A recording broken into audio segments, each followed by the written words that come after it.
Hi, and welcome to episode 9 of the Pigskin Project. Ryan, how are you doing this week?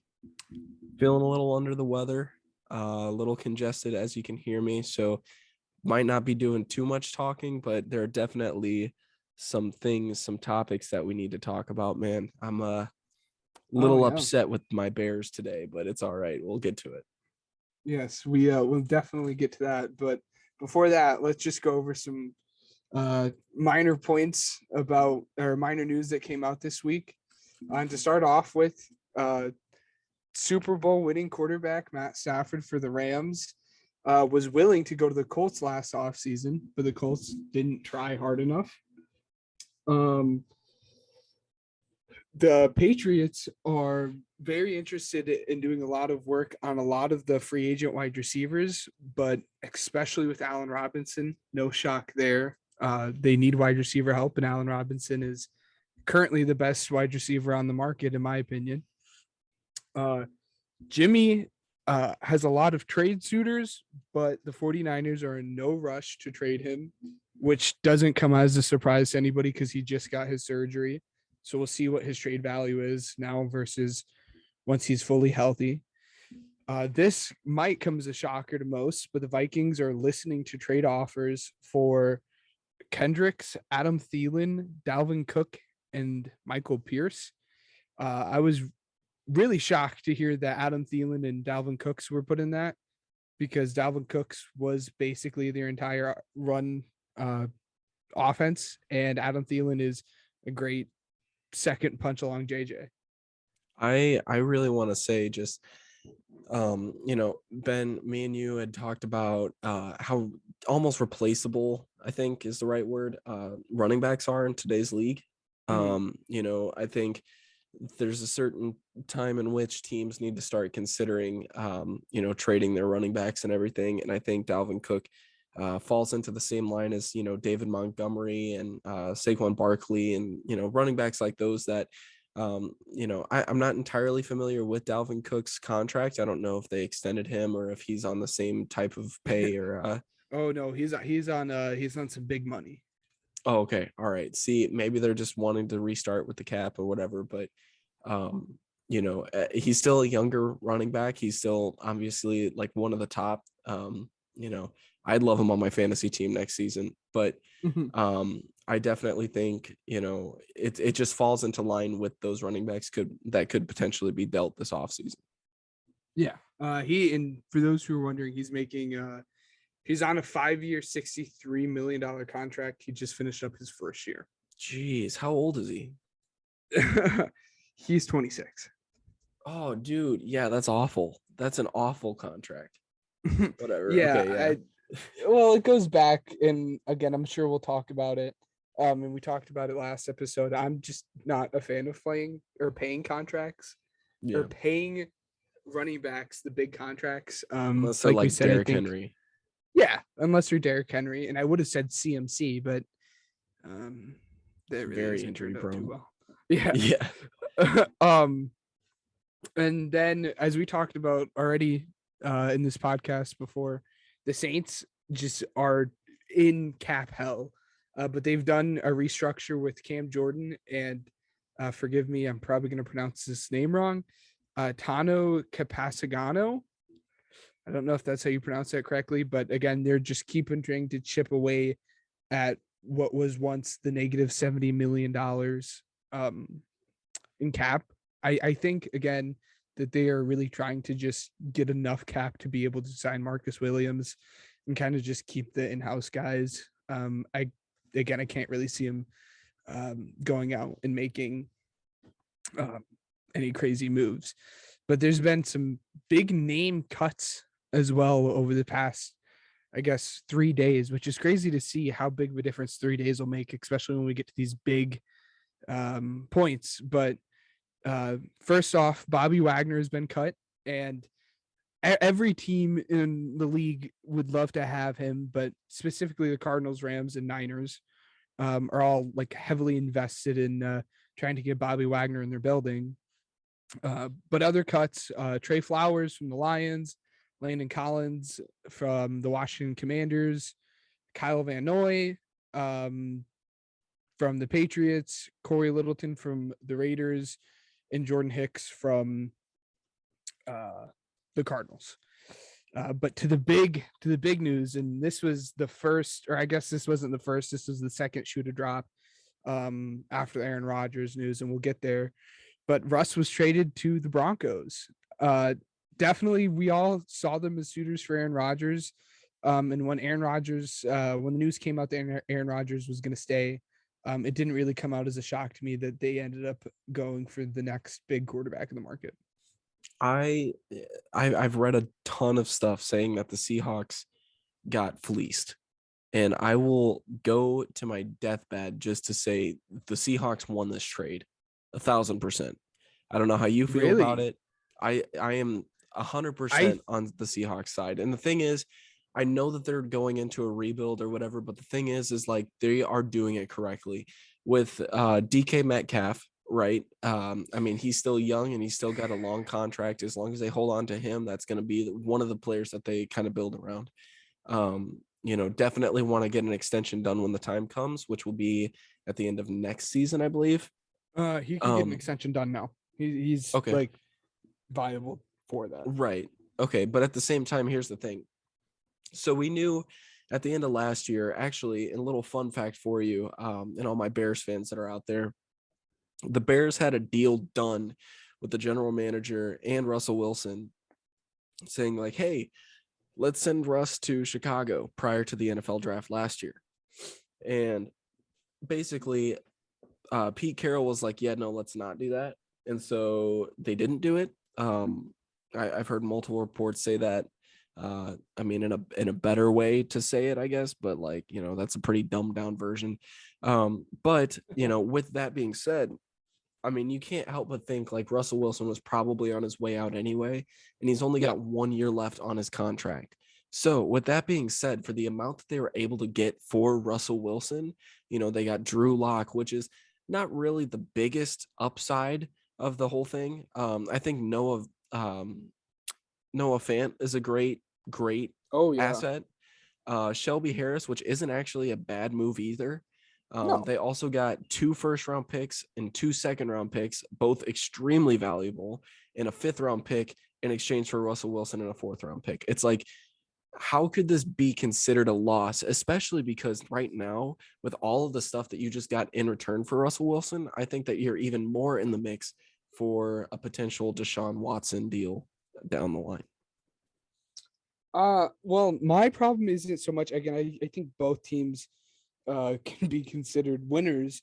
I would have expected a bit bigger of a payout for us, but I mean, speaking of big payouts for us, I mean, the news that came out after that was the Washington Commanders put in like a big that was like significantly bigger of a bid than what the Broncos did, but they just didn't want to trade them within conference or division.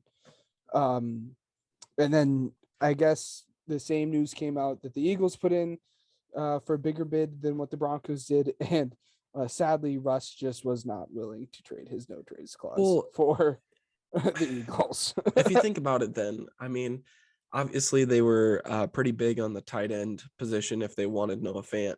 So knowing that you're an Eagles fan, would you want to give up Dallas Goedert in that deal as well as Jalen Hurts and multiple firsts, knowing that Russell Wilson will be your quarterback for at least 1 year and maybe not farther?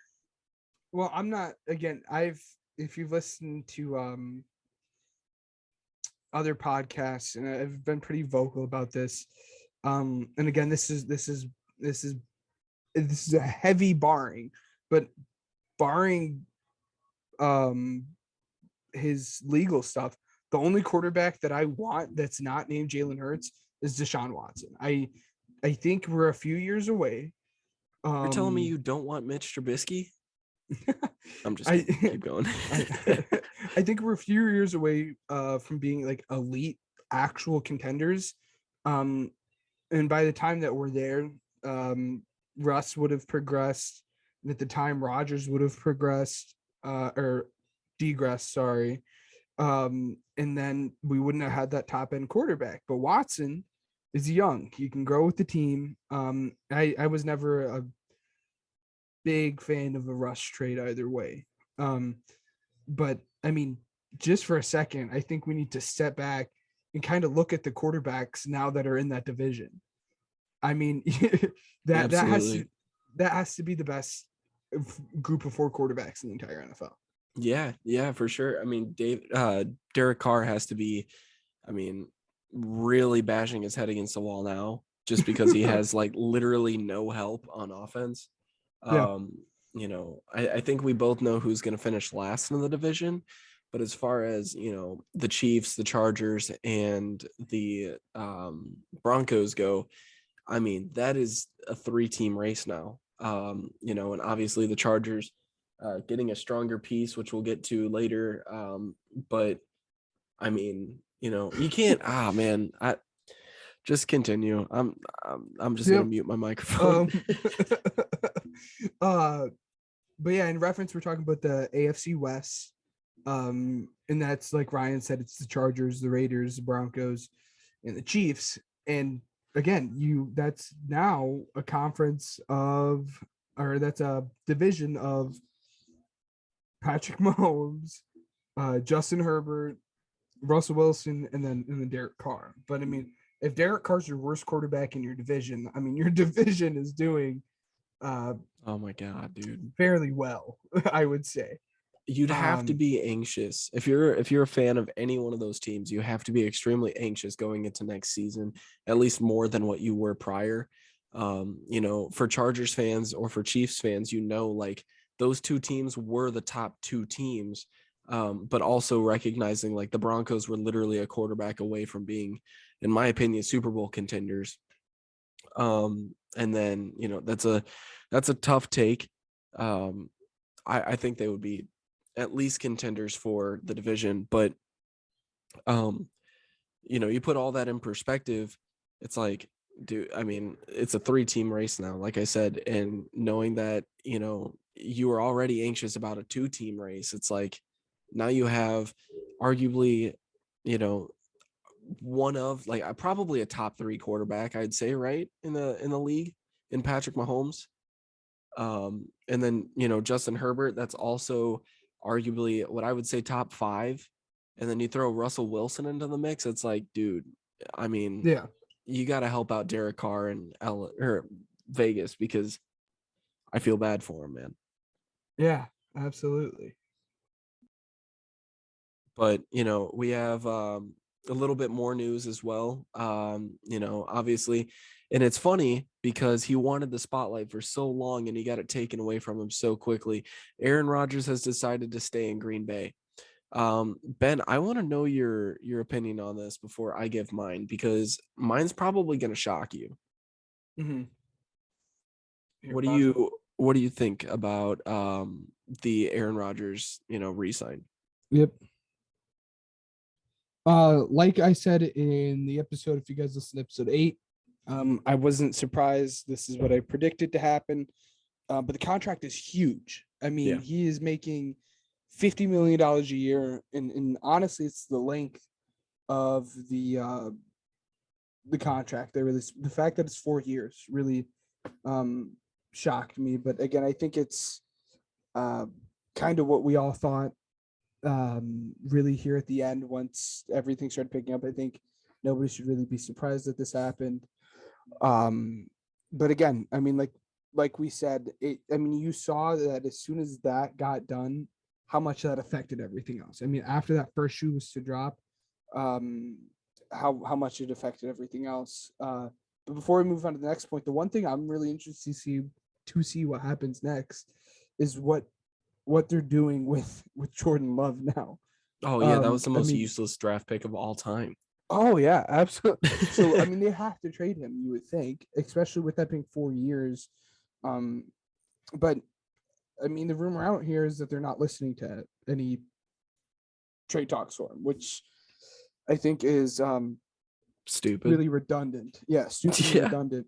But that's for another day. Do you want to talk about how we your afternoon started when I woke you up from your nap? No, I want to. Well, obviously, I never want to talk about something as stupid as that. But at the same time, let me talk to you about my Aaron Rodgers thing first. Okay, yeah. Just because I want to tell you what my point of view was. Because honestly, as a Bears fan, you'd probably look at me and think like, great, like Aaron Rodgers is coming back. Like, another Mhm. 4 years of, being bottom feeders, basically. No, I think it's hilarious. I think it's absolutely hilarious because the thing is that once you pay somebody that much, you have to like, cut down on like how much you're paying other players. You know what I mean? And Yeah. so like those expensive players, you might be able to afford Mm. an extension for Devontae Adams, but you got to think long term, right? So like, for example, you're paying Aaron Rodgers 50 million for the next 4 years. That's also a 40-something-year-old quarterback at the end of the day in the next 4 years. Yeah. He's 39, I believe, or 38, 39.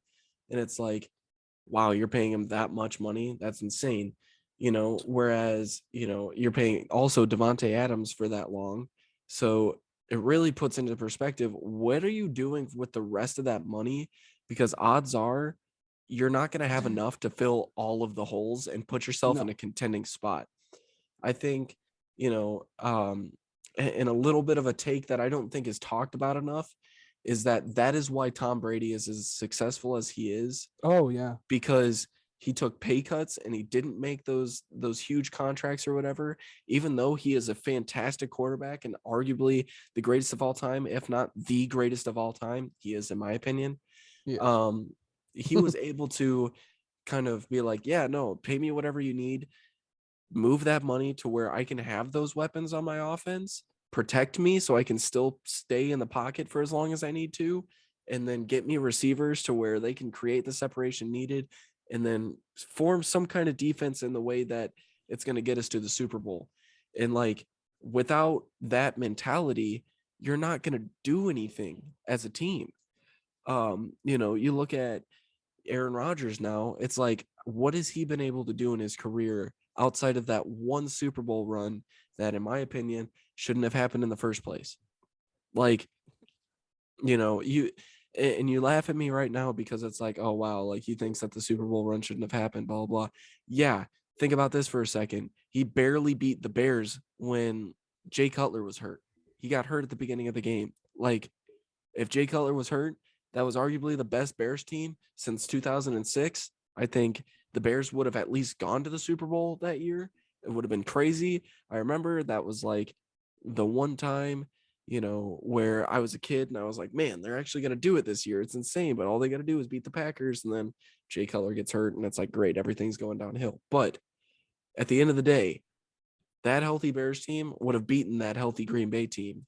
And it's like, the thing is like, I'm getting a little off track, but like, that is the only time in recent memory that the Packers have been able to get to that point and succeed with Aaron Yeah. Rodgers.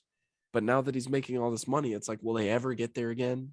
Or, I mean, they'll get there again eventually, but like with Aaron Rodgers, will they ever get there again? You know what I mean?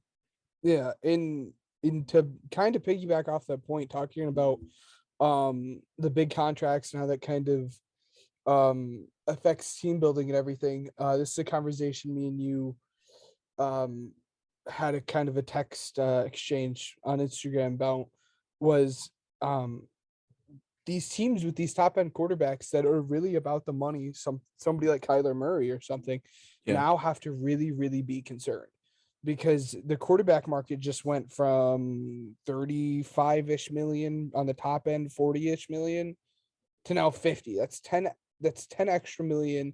And yes, the cap space goes up every year, blah, blah, blah. But $50 million a year, I mean, that is a good portion of your salary cap. And I mean, Yeah. somebody, and again, I don't think the top end quarterback every year is going to be making $50 million. I mean, the top quarterback on the market this year is But it's freaking setting a James new Winston. standard, is your But point. exactly. And like if Justin Fields comes out these next 3 years and is just a certified baller, everything that the Bears fans want him to be, you have to start getting concerned that he is We take going that to fifth want year $50 option, million. ride that year out, baby. Well, Because you it's not say going to be that. as cheap ever again. Well, well, you say that, but a lot of quarterbacks and players in general do not like. If you're a top end rookie, they like get frustrated with it, and that's when you see. I mean, you see it all the time. Oh yeah. If you're a top rookie, you don't take your rookie extension. Like they'll Here's give it to you, but then you're like, all right, pay me. yeah, here's my point of view on the whole like new standard thing. For once in my life, I'm not blaming Aaron Rodgers for something. Um, it's Patrick Mahomes' fault. Well, He it would have signed happened.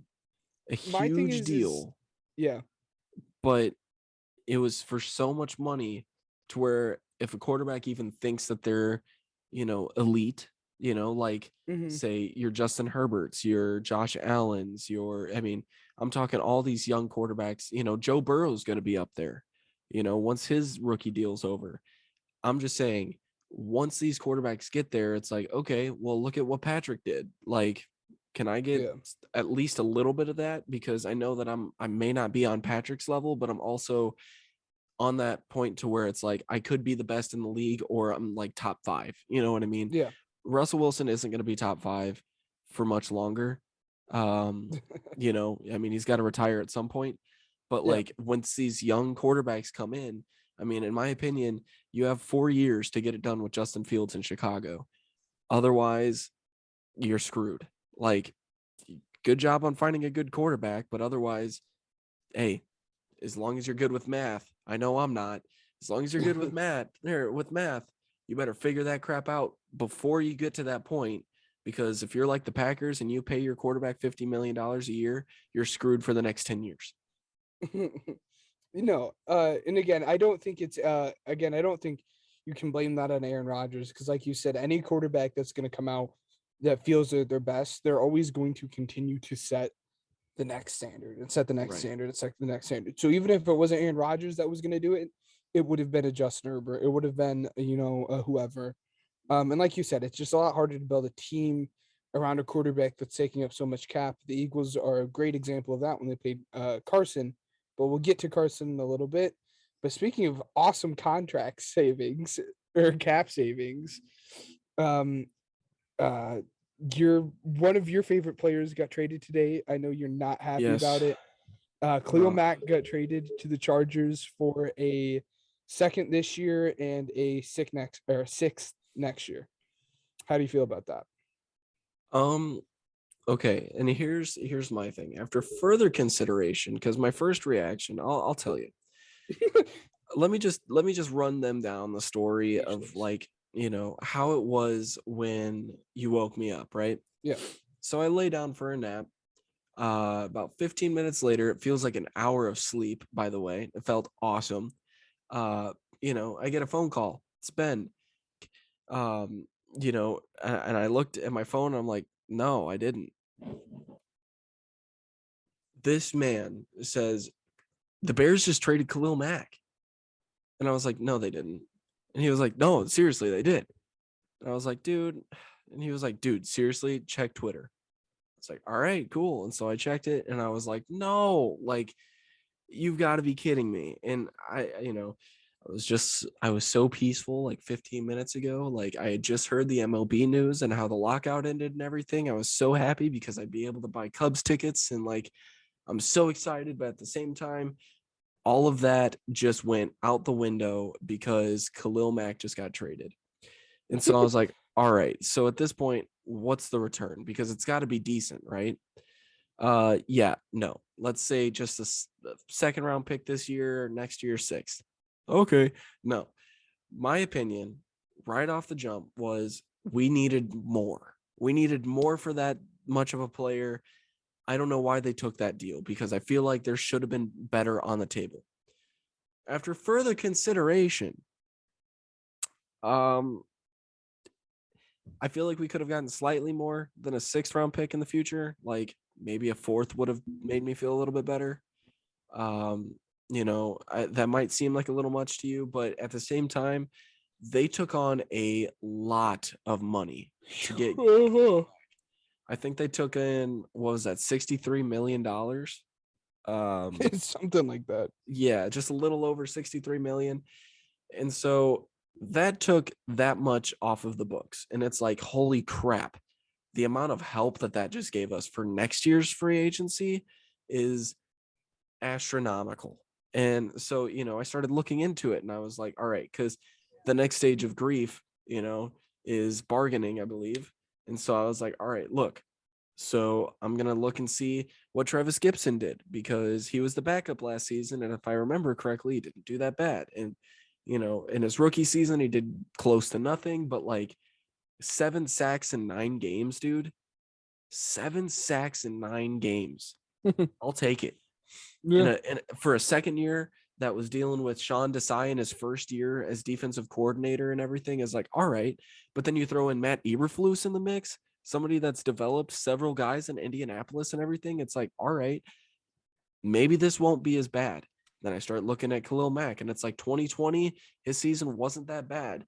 But then 2021, he had a foot injury, I believe, or an ankle injury that kind of prevented him from doing somewhat decent. And I was like, all right. And I'm not even going to lie to you. Like last season in the games that he did play, I was like, dude, is Khalil Mack even out there? You know what I mean?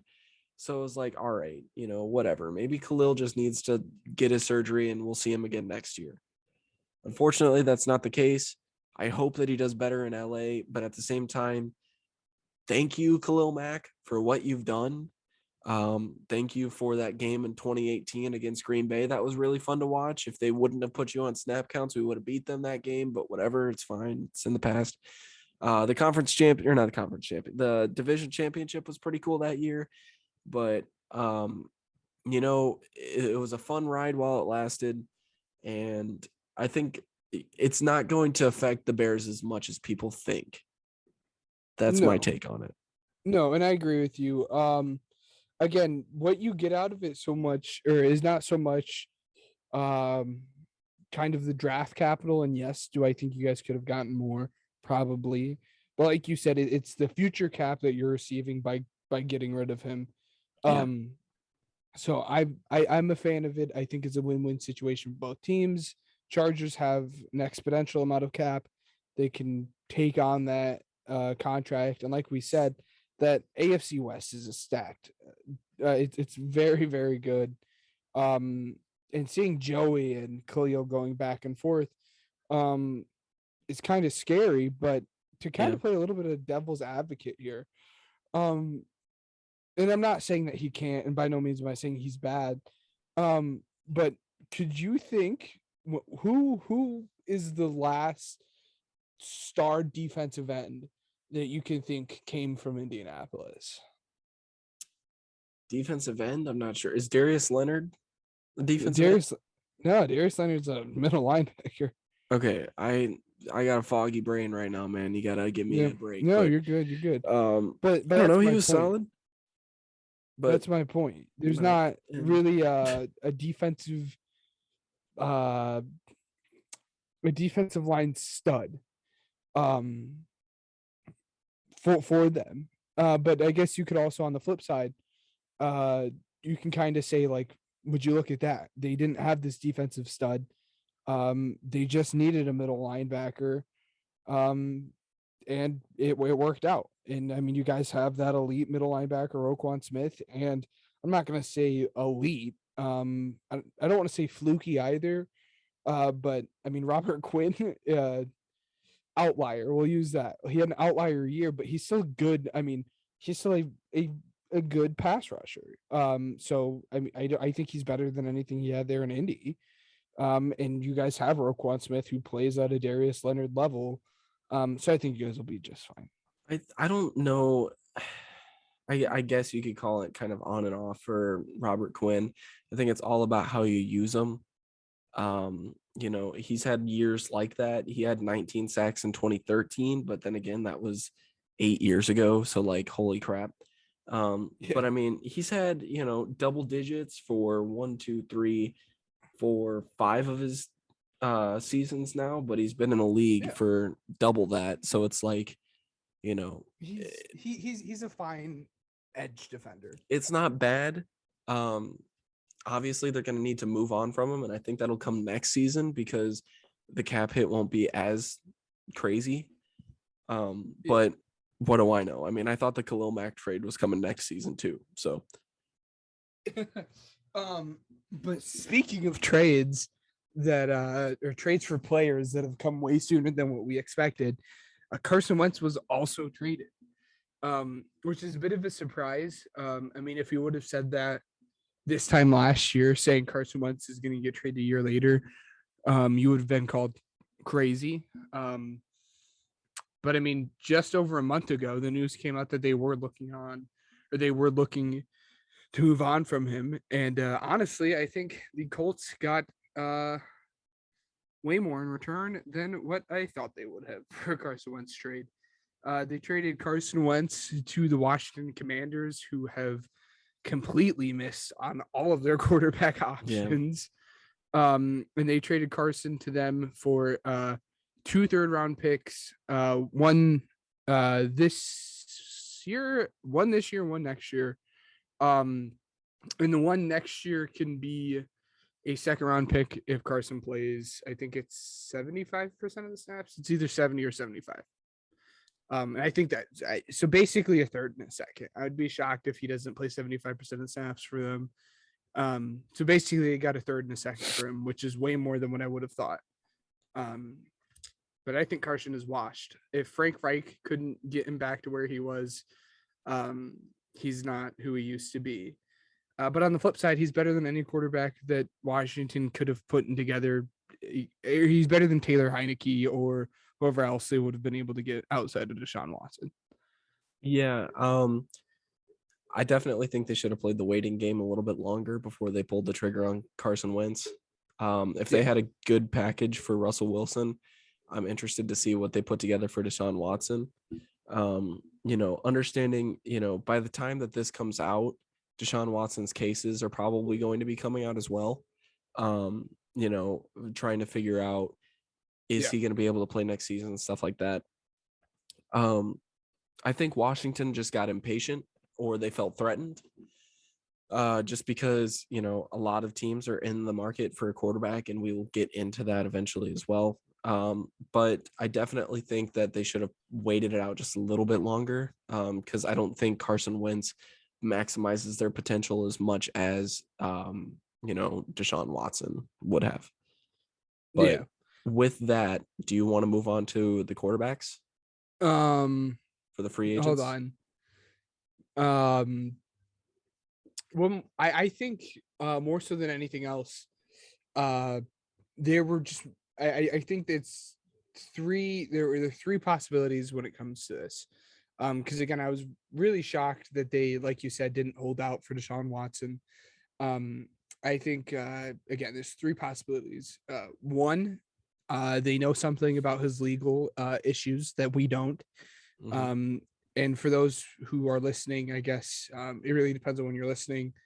But his first court case is this Friday, so the 11th, March 11th. So we'll see how that goes. But either they know something that we don't. He wouldn't trade, or he wouldn't waive his no trade clause for them, which I think is kind of asinine. But the most likely option is, I just think that they know that they'd get outbid.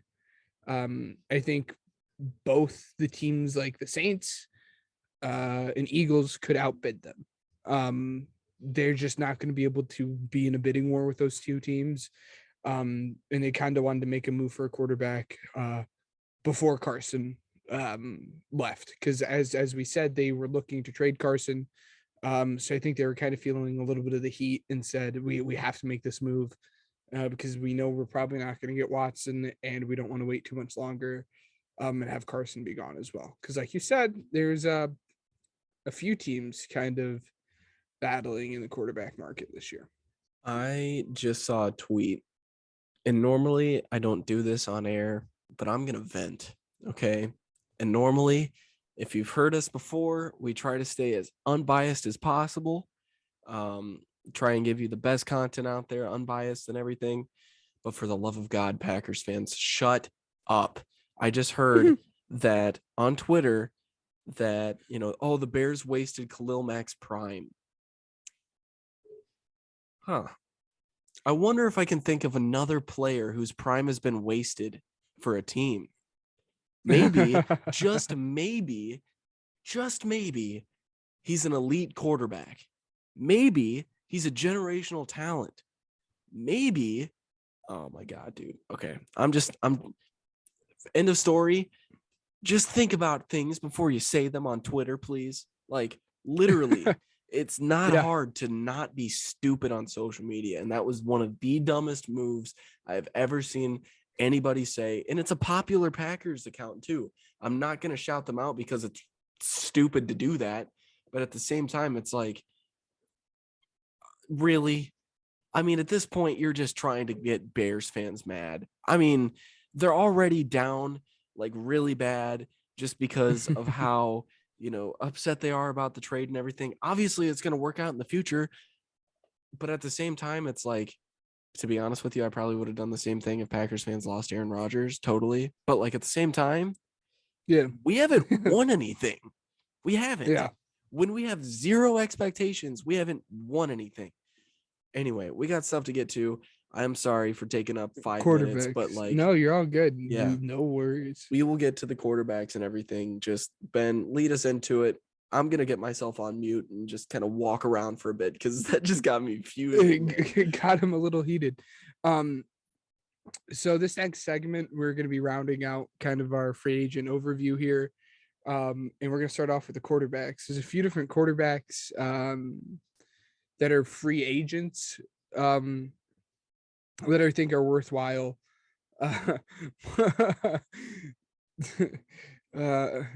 For those wondering why I'm laughing, Ryan just angrily threw a Cleo Mack jersey on the ground.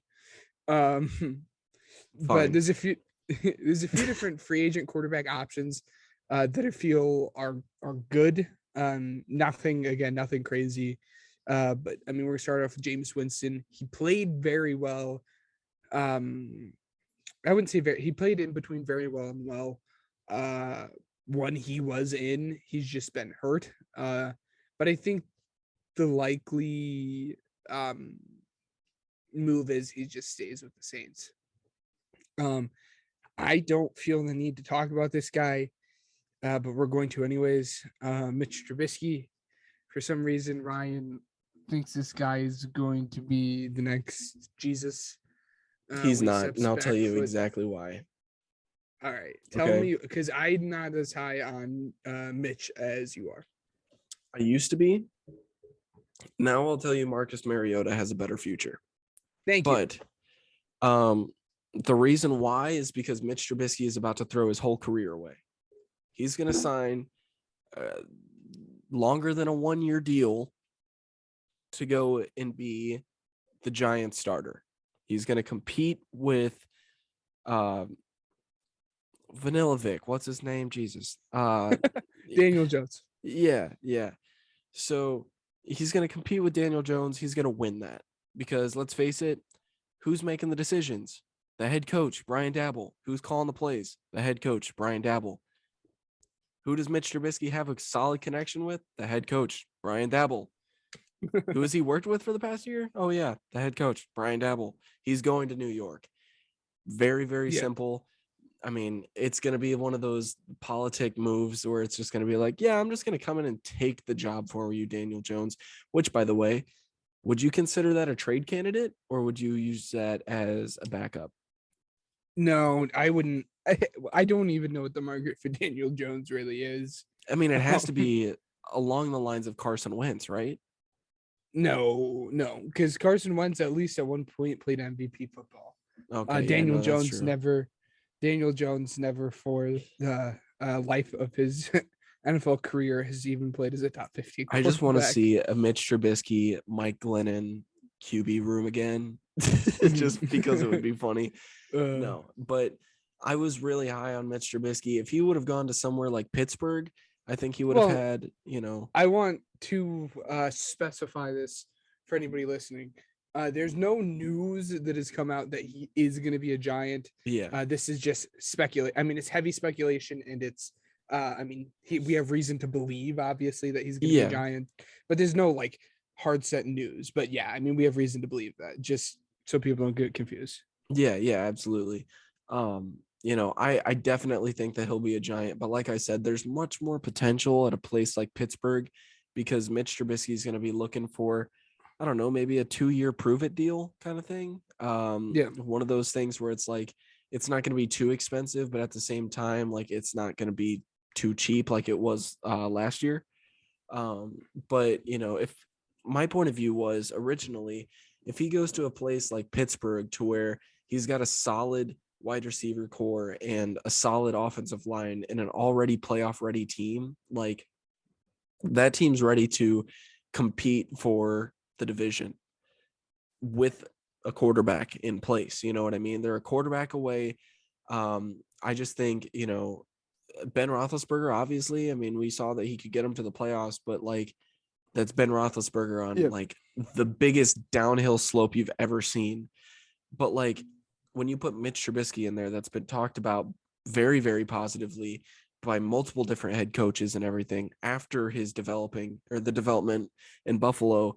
I definitely think, like I said, if you put him on a playoff ready team, I would say you have a chance to get to the second round. I mean, look at what he did in Chicago. He almost got the Bears to the second round. And honestly, I think that if Javon Wims would have caught that ball in New Orleans, or if Mitch Trubisky wouldn't have overthrown him or whatever the situation was, if he had the proper development to get there, I think Mitch Trubisky would have gotten the Bears to the second round the last time the Bears were in the playoffs when they played the Saints. Well, just But be happy that didn't happen.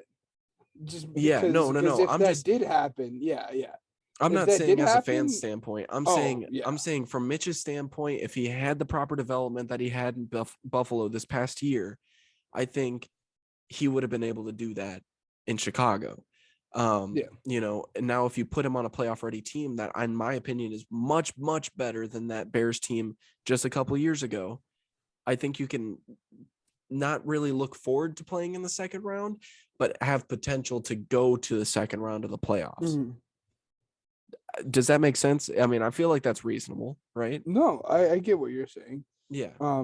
If I was wondering why I said that, because if Mitch Trubisky made it to the second round, it would have made it a lot harder for the Bears to move on from Mitch Trubisky, meaning they probably would have kept Mitch Trubisky, meaning they And Matt probably Nagy would as have well. never, and Matt Nagy, meaning they probably wouldn't have drafted Justin Fields as well. Right. But again, Jameis Winston, I think, is by far the best option. He has If you're potential to go looking, somewhere else, though, if New Orleans doesn't have the money. oh, absolutely. And then Marcus Mariota is really interesting because for a little bit early in his career, some people are like, yeah, he's the guy.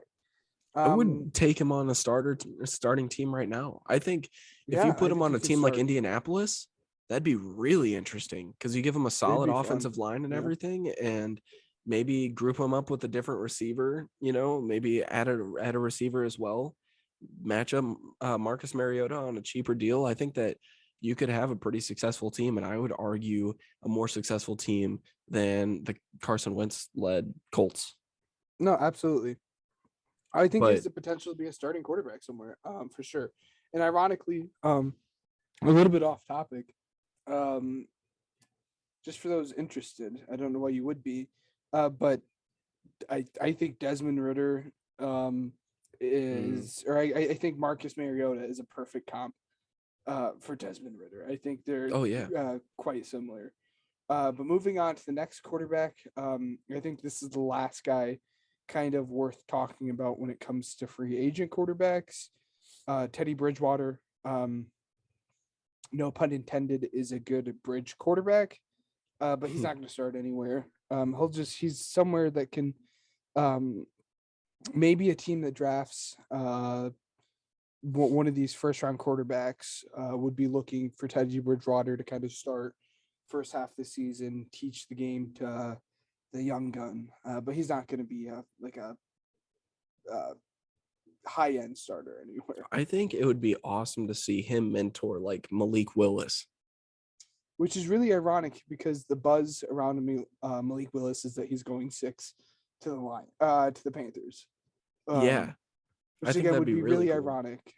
because he played he was there and then he Yeah. got traded. Well, But yeah, Teddy's prime wasn't in Carolina though. I well, just want to, no, but he's never been the same since he left Minnesota. I'll be honest with you. yeah. Teddy Two Gloves, man, he was like one of my favorite players to watch, even though he Oh, was at on a one division. point, Yeah, yeah. I mean, even though he was on a division rivals team, like I wish him the best. And I wished him the best back then. But at the same Mhm. time, if it comes down to it, I'm gonna really hurt you if you're playing my Bears. Like, you know, No, absolutely. And then two other quarterbacks that I feel are kind of necessary to talk about that aren't free agents are Deshaun Watson and Jimmy G. We talked about Jimmy G earlier. I think he's kind of, you know what you're getting with him. He's not going to wow you with anything he does, but for the most part, he's not going to really. You're not going to be sitting there thinking to yourself, "What was he doing?" yeah. So again, I think for that reason, he'd be a perfect fit for a team like the Steelers. Mhm. But again, like we said, they're kind of just sitting on his trade market right now and not really uh, too too much in a rush to trade him. I think we'll see a deal within the next week.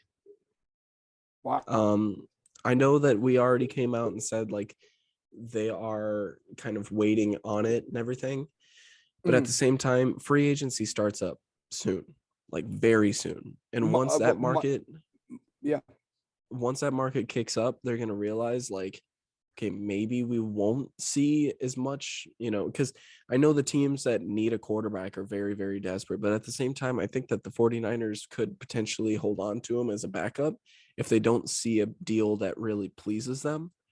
yeah, Um, because I mean, Trey Lance is going to be good, but like Jimmy Garoppolo as a backup is not bad at all. But I mean, if you do see a deal from say Pittsburgh that, maybe they don't like, any of the quarterbacks that we mentioned before, like a Marcus Mariota or something, which would also be a great fit for him, by the way. Um, I think, there's potential that, maybe he'll stay, but in terms of Jimmy Garoppolo and everything, man, it all just, I think that we'll see a deal in the next week just because of the quarterback market, how it is and everything, and the draft yeah. as well too. I mean, the way that Desmond Ritter looked, I'm really high on him, even though that you hate him right now. But like, dude, he was so much fun to watch. I would He buy oh some he tickets. he's fun to watch. Well, that's never his downside. His Tried to downside mute was that, guys, by the consistency. way. Sorry. I clicked on it, didn't work. I'm working on it, guys. Bear with me. No, you're all good. But the more interesting option, and I would say the more exclusive option as well is Deshaun Watson. Yes. I think there's only four teams that are really um kind of in play. Rumor has it too that Seahawks are in play for him. I no. I mean, yeah. I mean, That there's would the have been the rumors. It best just not. flip, in It my would have, opinion. and that's why I'm saying no. Yeah. They could have waited and they could have flipped him, and they decided not to. It's just I can't see it happening. But the four teams that I really think are in play for him are the Eagles, the Panthers, the Saints, and um, kind of on the outside looking in the Dolphins. Can Um, I can I just ask you like why, okay, your whole comment on them flipping the quarterbacks, you said no, like just because it makes too much sense, or what's your reasoning behind that? behind what? Like them flipping, Russell for Oh, I think they should Deshaun. have. Oh, my I thing think is, I yeah. no, go for it.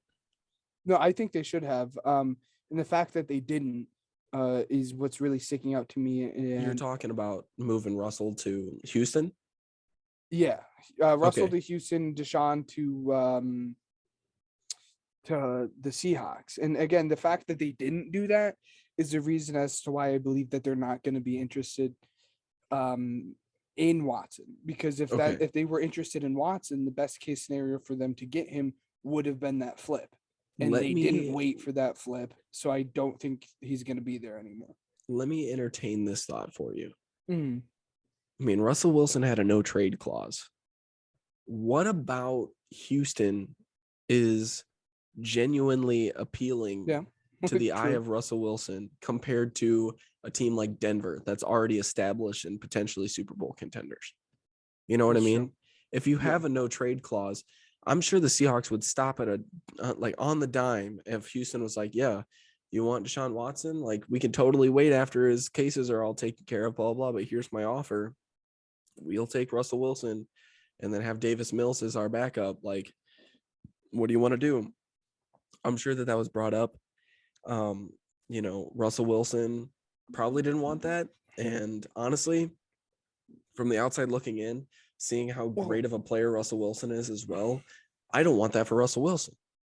You know what I mean? no, and I get that, and for that no trades clause reason too, it's hard for me to see him going to Seattle. Why would you pick a team like Seattle that Russell Wilson wanted out of over a young budding team? Suppose the Dolphins, the Eagles, or the Saints. I mean, you saw a quarterback actively want to leave that team.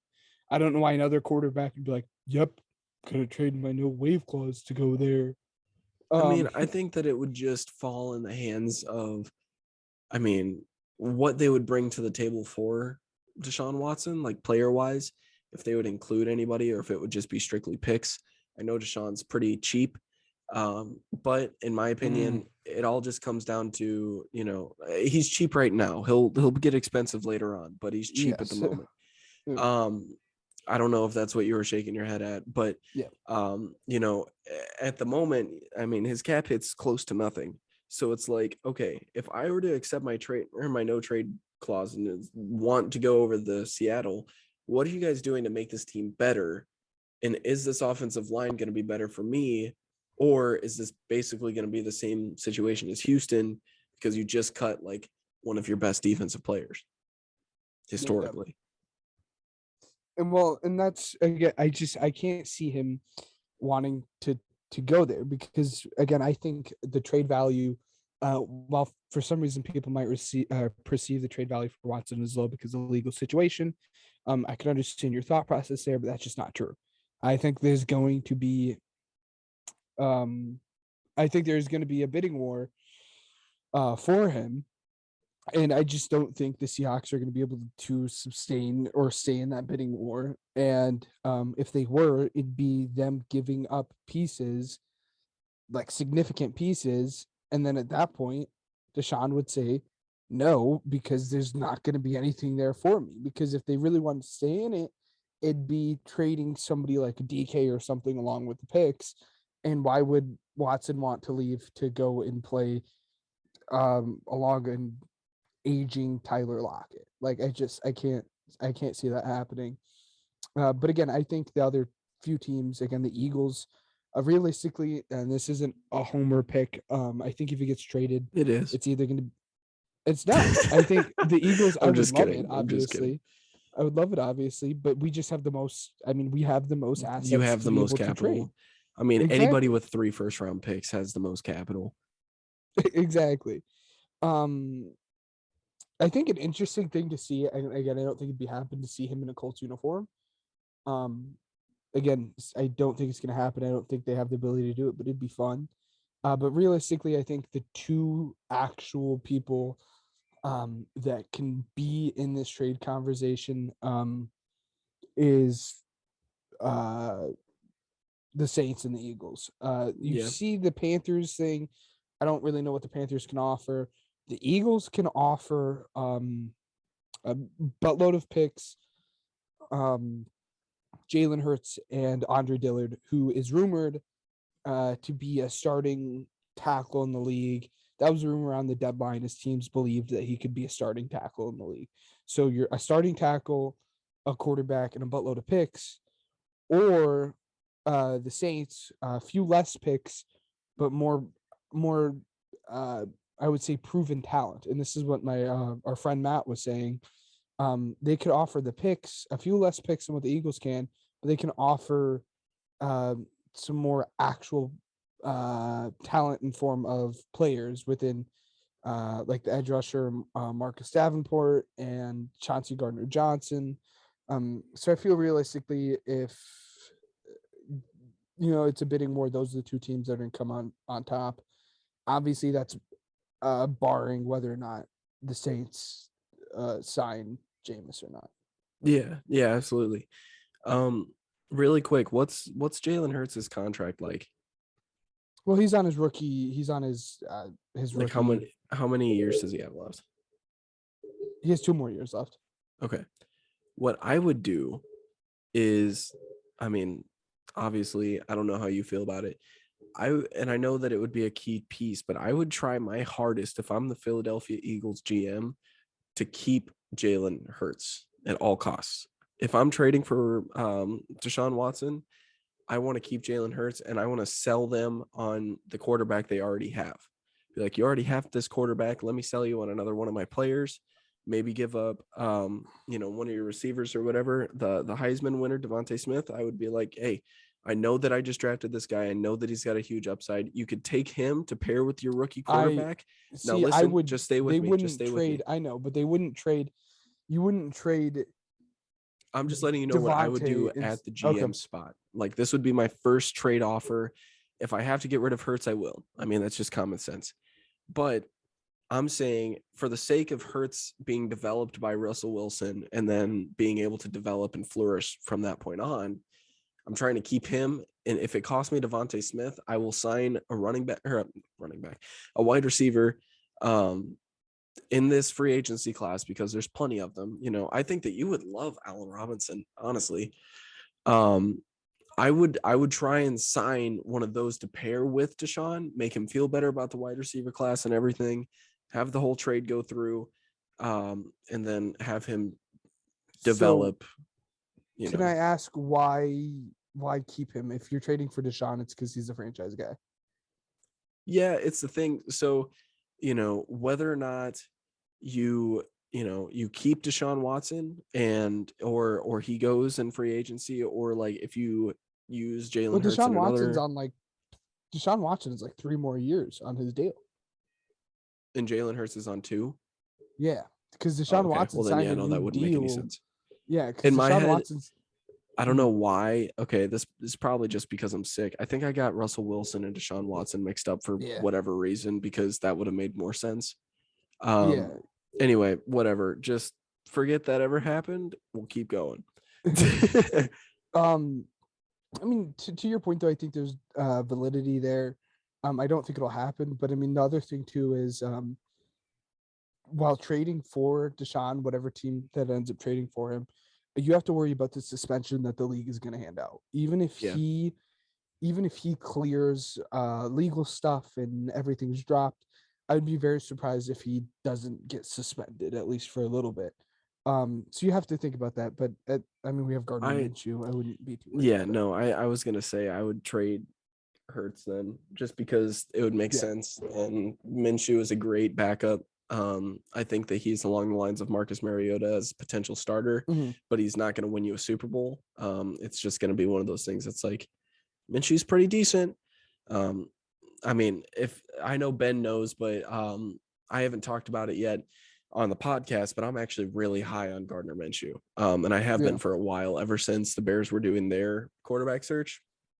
I just genuinely think like Gardner Minshew could be that guy for somebody else, but he's Uh, a backup right now. So yeah. Well, I think I think he's just a better Taylor Heineke. I don't think he could be that yeah, guy. I think he's always going to play good enough to keep a job, but never like dude, I love that guy though. he. Like I literally know so much. he's so fun. He's so fun. Yeah. But shoot, we talked a lot about that. And just to sum it up, teams that need quarterbacks now, which is really interesting to see how this quarterback market now is, with the Russ trade and the Carson trade. The Steelers, I think you see them more go after the win now kind of quarterback, a Jimmy G, a Jameis Winston. The Seahawks, I think the Seahawks are now in more of a rebuilding mode. And the rumor has it Pete Carroll really likes Matt Corral. So that a Wow. name to watch. Yeah. Really Um quick before we move on, I do want to say this. I did hear rumors that the Panthers were open to bringing Cam Newton back.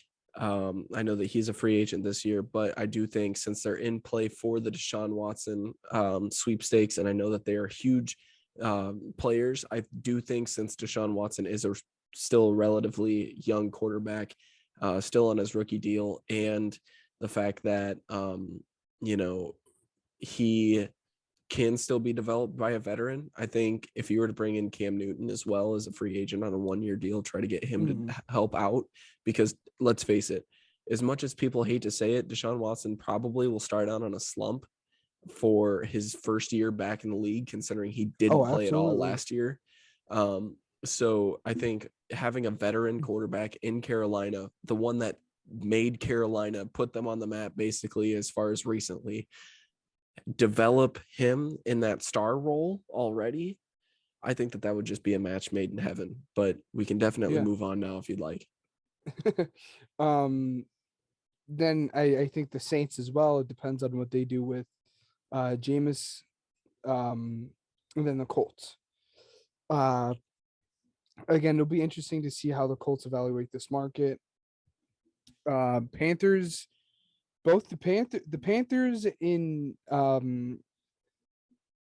Dolphins are in a weird territory where they don't have to move on from their quarterback. They can continue playing with these guys, but they want to upgrade. And then I would add the Eagles to this as well, only for Deshaun Watson. Because again, our GM has backed up the fact that they like Jalen. It has nothing to do with Jalen. Yeah.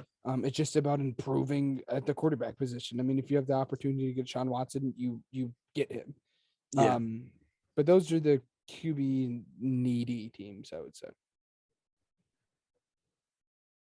Right now that the quarterbacks are done, we can move on to another position on offense, and this is the last position in our off-season overview, tight ends. There's a few tight ends on the market.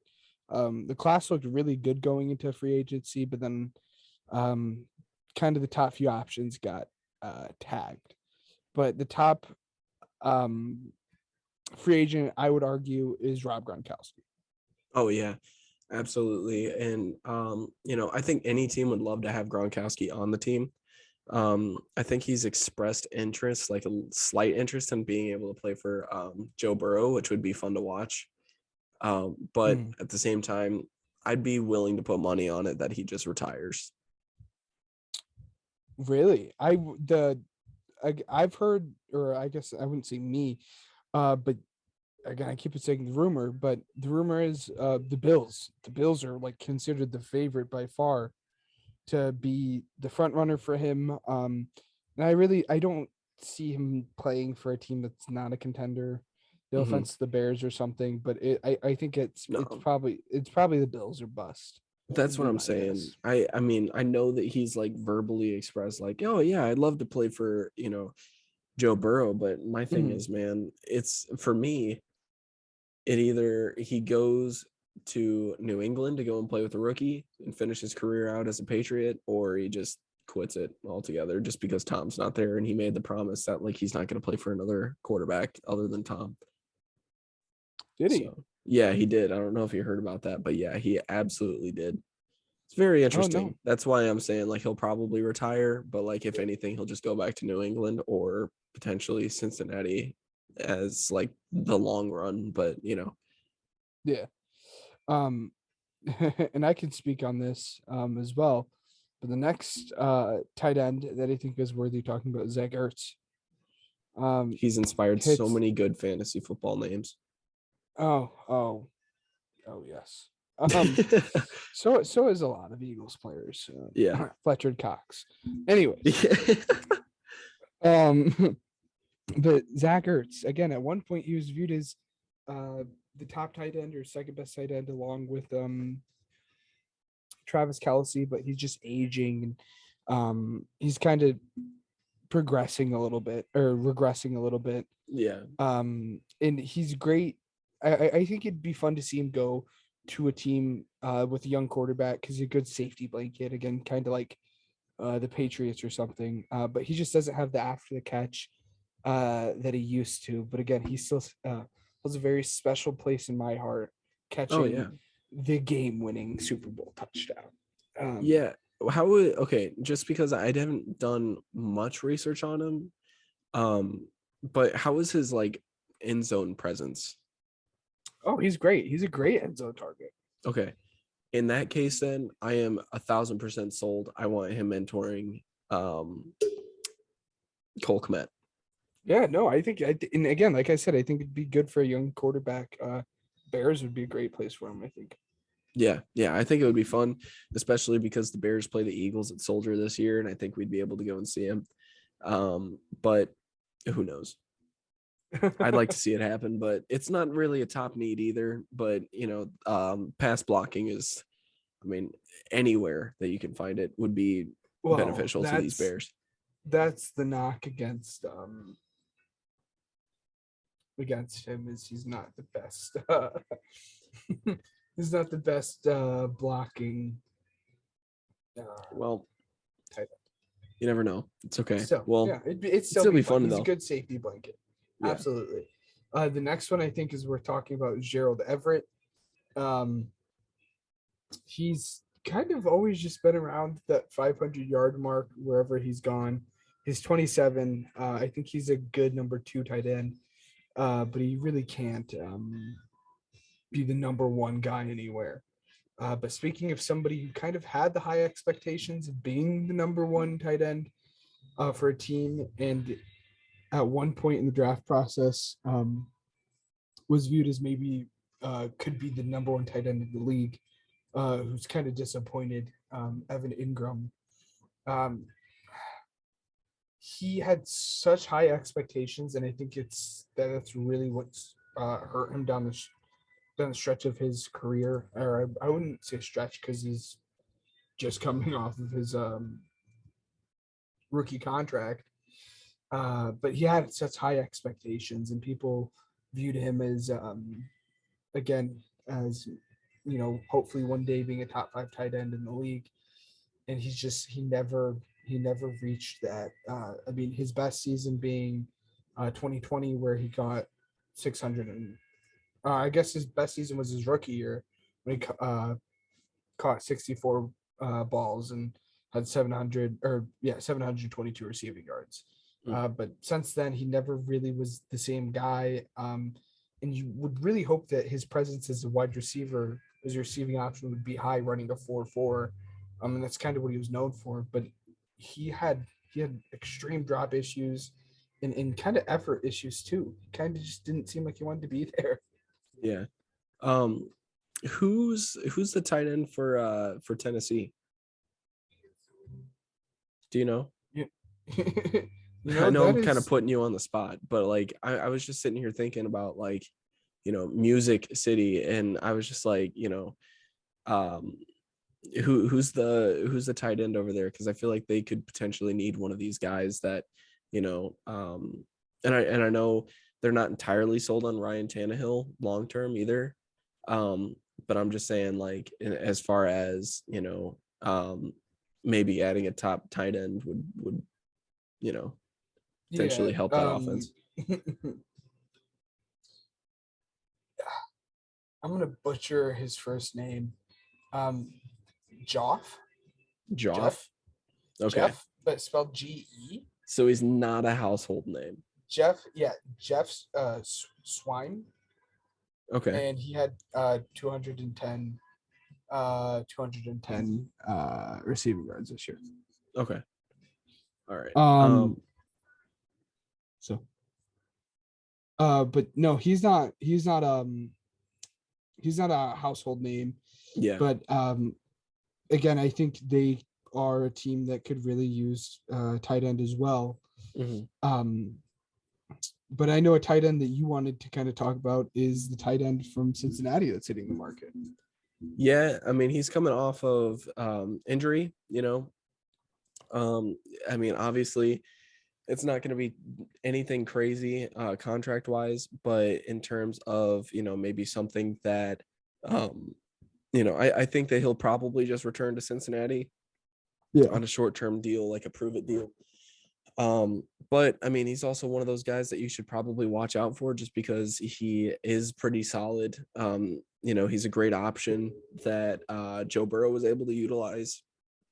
You mentioned that the Bears are a top, destination for tight ends as well. And, that's one of those guys that I wouldn't mind having alongside Cole Kmet, judging just because Jimmy Graham's a tight end, and he's aging as well. So that's why we're not necessarily tapping on him too much. But I think CJ Uzama could potentially be an option, not just for the Bears, but just anybody in general that needs a tight end. So just kind of watch out for him as well, just because I think that he would be fun to kind of have on any team's offense. Oh yeah, absolutely. If he didn't get hurt down the stretch, he could have been ranked a lot higher. And I think if he can sign to a team that can really use him well, he can, be known as a top 10-ish tight end. Yeah. But teams that need them, like we've said, the Bears, the Titans, and then the Cardinals because they're losing Zach Ertz, the Bengals because they're losing CJ, but the Buccaneers could really use it. I don't think it'll be Rob. They could really use a tight end. It depends on how OJ Howard turns out. Right. The Giants. And then I think the number one player for tight ends in this year's market would be the Bills. I think the Buffalo Bills. Again, they've been linked to Evan Ingram. They've been linked to Rob Gronkowski. They just, having a good tight end could really round off that offense. Oh yeah, absolutely. Go ahead. I was gonna go to the next one, but did you want to? Oh yeah, say something? The next tight end. Or I was. Or next segment. Next segment. Yeah. Okay. Before we go on to the next segment, I was basically just going to refresh everybody's memory in terms of right now we aren't doing bold takes, at least just for this episode, just judging off of time restrictions and everything. Also, we still have linebackers. Oh yes, and linebackers as well. But we'll be getting to that. I just want to refresh everybody before we move on to linebackers as well that we will be doing mock drafts weekly until the draft. As far as this week, I think I might be doing it, right? Yeah, I think it'd be fun. I think it'd be a fun challenge to see you do a mock draft on your own. Because even from the first week we started to now, I definitely think at least personally, I think your scouting ability has exponentially grown. So I think it'd be really fun and be a fun challenge to kind of see you do a mock draft on your own. So it would be fun. You know what? I'm gonna do it. You guys should be seeing another episode come out, and after, you listen to this one, or just alongside this one. If you listened to it before, that's totally okay too. But the last thing I wanted to refresh everybody on was this week was supposed to be the week that we have Sir Yacht on the podcast, and we were really, really looking forward to having fun and stuff with him. Unfortunately, we did have to postpone that one to next week. So if you guys just want to stay tuned, that was the special announcement that we wanted to come out with just last week. If you're on Twitter, I posted a little hype video almost about, just the podcast and everything, and having him on as well. I'm extremely excited to have him on. We were going to talk quarterbacks and stuff with him, but, because he's a hardcore Browns fan and everything, I think, he's just a genuinely funny guy too. So I think it's going to be a good show next week as well. But I just wanted to preview guys on that before we move on. And, we have just a couple more segments for you guys, just one more in free agency. But Ben, I'm just going to let you take the reins now that I've refreshed them and everything. But just a little heads up for next week. Super excited. Absolutely. Again, and this is the last position that we have to round out our free agency overview. And that'd be linebacker. And I'm sure our coach Tyler would have loved to have input on this. But overall, I would have considered this class pretty weak until a couple of these topper echelon, I wouldn't say top echelon, or at least for one of them, top echelon linebackers dropped or got cut. But before that, it was kind of a weak class. But then you saw guys like Jordan Hicks, and then the number one backer in this class, Bobby Wagner, get cut. But to that point, Bobby Wagner is clearly by far and away the best linebacker in this free agency class. And then, moving on to the next one, what you got for us? I personally have I struggle so much. Devondre Campbell, the linebacker out of Green Bay. He performed really well. He's he's been a pretty average linebacker kind of throughout his career, but then he played very, very well this year. Really quick, I know you're talking about the linebackers and everything, and I can't help but talk about the linebacker that was just traded from the Bears, Khalil Mack. Little more information that just came out, not necessarily big trade news, but more so just news for the Bears and side of things that people could be looking forward to as well. This opens the door for more free agents to potentially be coming into Chicago to kind of help that core and potentially get better.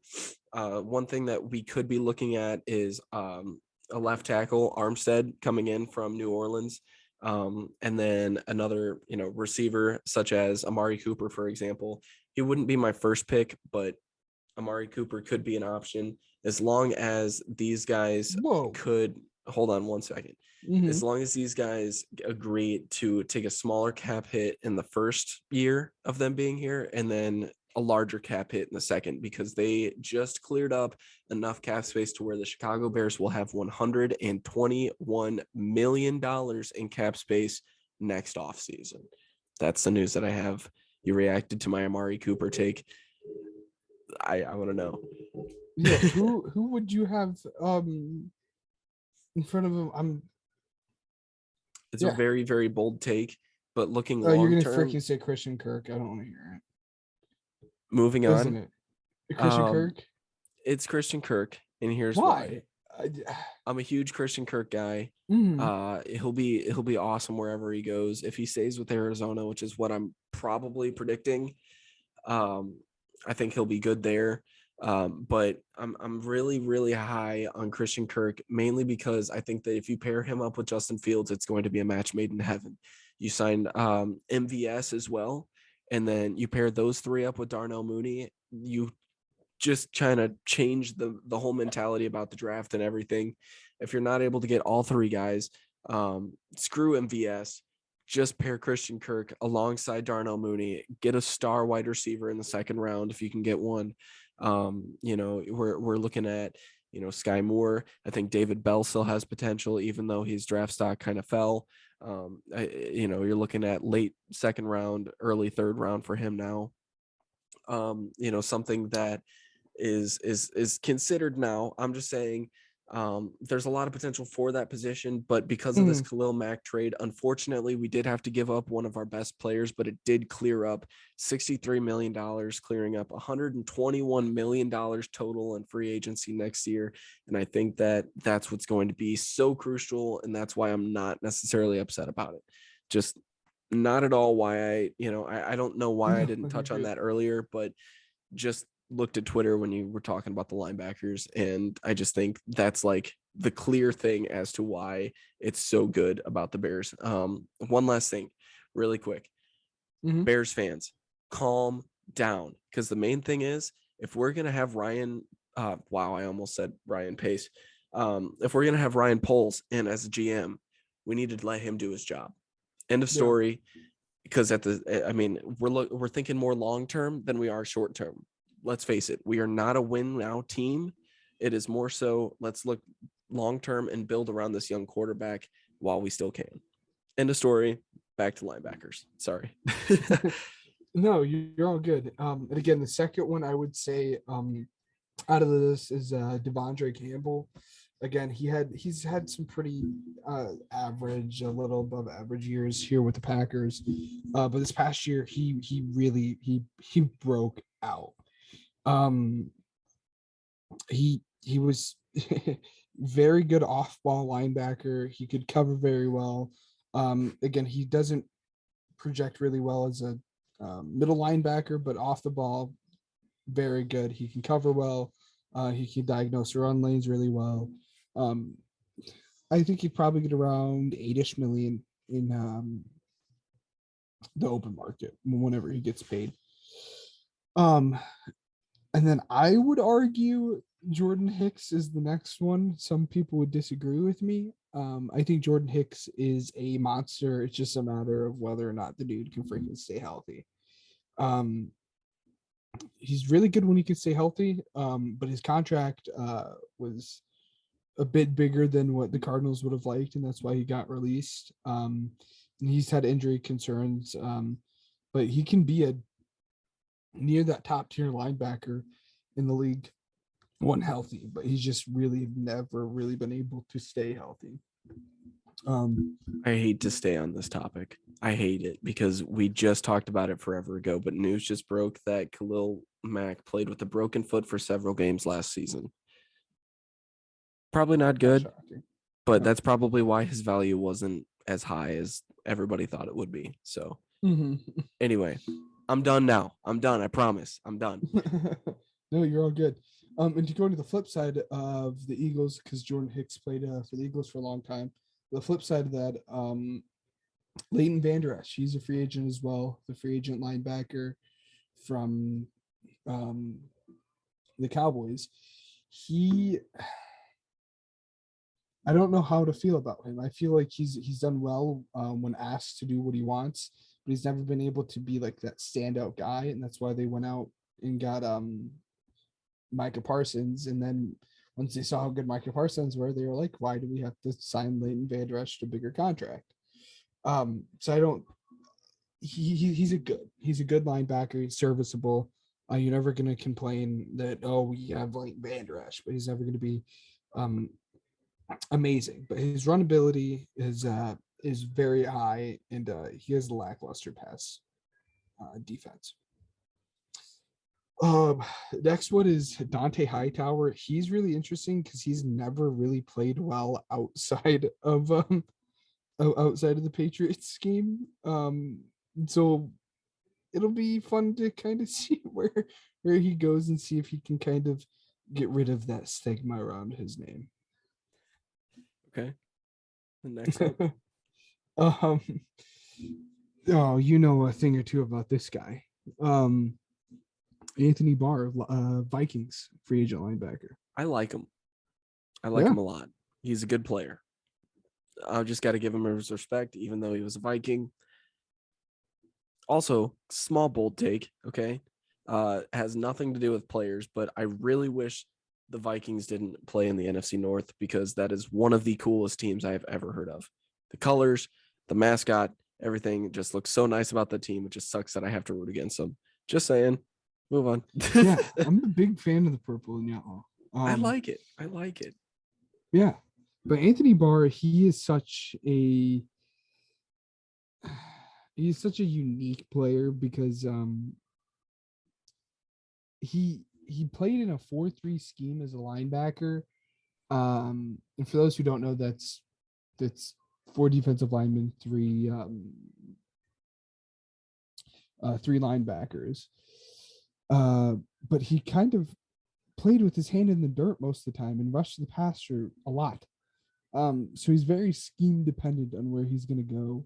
But he's a lot of fun to watch. But again, like I said, he's more of a hand in the dirt linebacker, and he's more of a pass rushing linebacker than anything. So I think it'd be fun to see him go to a 3-4 scheme that would really allow him to play edge.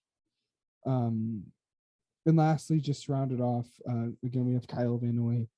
Same thing that I said for Hightower goes for Kyle Van Noy.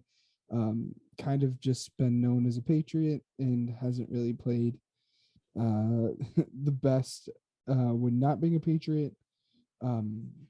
So it'll be interesting to see where he ends up signing. But as for teams that need linebacker, Ravens, Eagles, Panthers, Broncos. The Broncos are losing like 3 of their starting linebackers, like all 3 of them. But the Broncos, Falcons, and Patriots. Okay. But for the last segment, Gridiron Goofs, we have a very frequently asked question in the football world. It's kind of debate, and we'd love to hear what you guys think about this. Oh, yeah. Would the best college team win against the worst NFL team? And I think it's a hard no. I would say 99% of the time the worst NFL team would still just whoop on the college. You think they'd lay it on them? Really? Oh yeah, no, absolutely. Oh, no. I think it obviously it's year dependent, but I don't think there's really much case of an argument. I mean, maybe you could talk about one of those really bad Browns teams or one of the really bad Lions teams. I was just about to bring one up. Yeah. I mean, these guys are every single player was a very good college player. Every single player that you see there was a very good college player. Let me ask you this question then, as a counter argument. For the 2017 playoffs, right? That was the 0-16 Browns. Mm-hmm. Would that Clemson team beat the Browns? No. Seriously? Okay, legitimately, I think that they would. Who was Deshaun was that quarterback at that point? Let me look. Starting lineups. All right, so for Clemson, they had Mike Williams, Hunter Renfrow, Deshaun Watson. Oh shoot, yeah, Mike Williams, by the way. This should have been in the news segment. Can't believe we completely forgot about this. Dude, even that Alabama team, bro. Even that 6-year or a 3-year $60 million. Wait, what happened? Mike Williams signed a 3-year $60 million. I can't believe we forgot to talk about that. Wow. Why didn't I put that in there, man? I'm slacking today. Jeez. Anyway, really quick. The second best team in the league, Alabama. They had Calvin Ridley, Cam Robinson, OJ Howard, Jalen Hurts, Jonathan Allen, Dalvin Tomlinson, Reuben Foster, Rashawn Evans, Marlon Humphrey, Minka Fitzpatrick. I mean, I know that they're all rookies, but like, who can you name on that 2017 Browns team? It's a good question, but again, these everybody on that team of the Browns, they're all professional athletes. They are all there for a reason, and you cannot like. You take a professional athlete and a college athlete. Professional athlete's always gonna win, and history has showed that. And this is very unique, and obviously football is a completely different just a completely different game than what it was back then. But from 1934 to 1976, they actually had this. It was called the Chicago Charity College All-Star Game. And it was held at Soldier Field. And they took just an all-star team. So it wasn't even the best college team. It was all of the best college players. And they pinned them up against the Super Bowl. I guess you can't say Super Bowl. But the championship winners of that year in the NFL/football, whatever time period you were in, because it depends on what you were picking. And the college All-Stars did win 9 times. I mean, it was shock. I mean, the defending pro champions won 31. It shocked me that the All-Stars won 9 times against the defending champion team. Yeah, no, that is shocking. I think it would be interesting to see what would happen in that scenario. But with that, going off script a little bit, if there's ever a script for this podcast, I'm gonna ask you a question that I just thought of. That's also an age-old question. So let's put the bottom 2 teams in the league together, right? Not like together on the same team, let's have them play each other, and whoever I would love wins. this. Yes. Do you think whoever wins should get that pick, or whoever loses should get that pick? Wins. Then That's make what it I'm more saying, because fun. I've heard both things. Like, it's like the tank off where like they just like kneel in the end zone, but I'm like, no, I want to see competitive, like Jaguars Exactly. versus Texans. Like, I want to see. I think. Wait, no, the Texans have the number 3 Lions. pick. Yeah. Okay. Jaguars versus Lions. I think that'd be a pretty good game, actually. The But I want to put. Jaguars would win that. The Jaguars, if the I no doubt in my mind, Oh, the dude, come Jaguars on, would win that. come I on, love dude. Dan Detroit Campbell. kept I it. love Dan Detroit kept it Campbell. close with. Dude, they almost beat I the Rams. I understand that, They beat the but Packers. I'm just kidding. maybe I'm just I know. Just shut up. I I know. know, I know. Maybe I'm higher on Trevor Lawrence, which is gonna sound really ironic. Because again, if you would have said that sentence a year ago, you would have been called a crazy person. Yeah. Um, maybe I'm higher on this generational quarterback talent than everybody else in the league. But I don't. I think the Jaguars would have won. I think Dan Campbell keeps the team in it in pretty much every game, but they can't win it. They're in it, but they can't win it, and I think that's the story of Jared Goff's career, honestly. Jared Gurf, as me and my dad call him. Anyway, I'm gonna go ahead and wrap this episode up. We've been on for too long, ladies and gentlemen. If you've made it this far, we want to say thank you for listening all the way through. We hope you enjoyed this week's episode of the Pigskin Project. We have a lot scheduled for next week's show featuring Sir Yacht. I am very excited about that one. Obviously, this is the second time that I've talked about it tonight. But, we will also be covering free agency, which is Yes. exciting. Oh shoot! I can't believe we. Yeah. So tampering period starts on Monday. Mm, Um, and Monday is when you will see. Can't believe it took us an hour and a half to get to this. Jeez Louise. It really shows you where our minds are at today, right? right. But tampering starts Monday. And that's when you will see like all these different news that like this player signed with this team and this player signed with this team.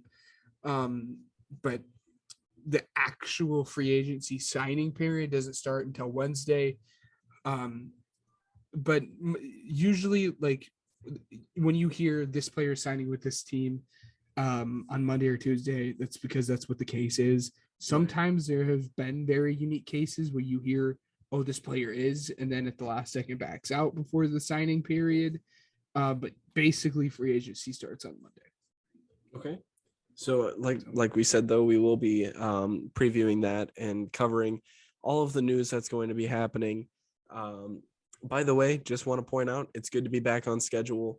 Thank you guys for being flexible with us because it was a really long week last week. We had a lot of fun. I mean, the draft combine was awesome. We've covered that technically last week's episode, but the episode that came out just a couple days ago. But anyway, so make sure that you're subscribed to or all of us on platforms and stuff. I totally messed that up. Subscribe, follow, leave us a rating too, because that helps. But we Comment. also, oh yeah, obviously. We'd like to give a big thank you to anchor.fm for helping us promote our podcast. And then, so that's it for this week. So thanks again for tuning in to the Pigskin Project.